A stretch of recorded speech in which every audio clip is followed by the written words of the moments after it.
خوش قسمت ہے وہ انسان جس کے لیے کوئی روئے، بد قسمت ہے وہ شخص جس کی وجہ سے کوئی روئے۔ شیخ سعدی سے کسی نے پوچھا حال کیسا ہے؟ فرمایا اللہ کی نعمتیں کھا کھا کر دانت ٹوٹ گئے ہیں مگر زبان اس کی ناشکری سے باز نہیں آتی۔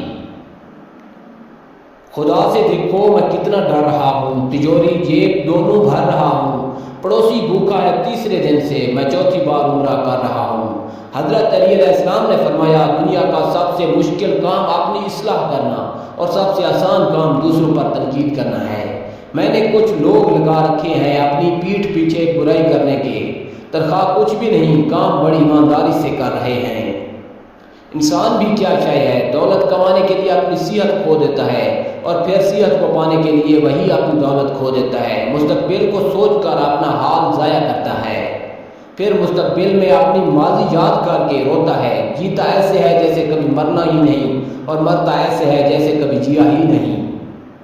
درخت سے گرنے والا کوئی پتا ایسا نہیں جس کا اسے علم نہ ہو، تو پھر وہ آنسو جو تیری آنکھ سے نکلا، وہ درد جس نے تیرے دل کو بے کل کیا، کیا وہ اس 70 ماہوں سے زیادہ پیار کرنے والے کو اس کی خبر نہیں؟ بس اطمینان رکھ، اس کے ہاں دیر ہے اندھیر نہیں۔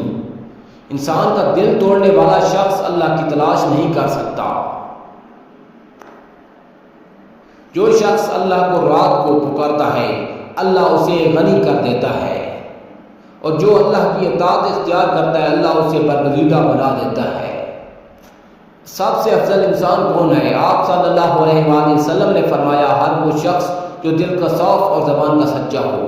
ہمیشہ جڑنے کی کوشش کیجیے، توڑنے کی نہیں۔ دنیا میں سوئی بن کر رہیں، کینچی بن کر نہیں، کیونکہ سوئی دو کو ایک کر دیتی ہے اور کینچی ایک کو دو کر دیتی ہے۔ خوش رہیں، خوشیاں بانٹیں۔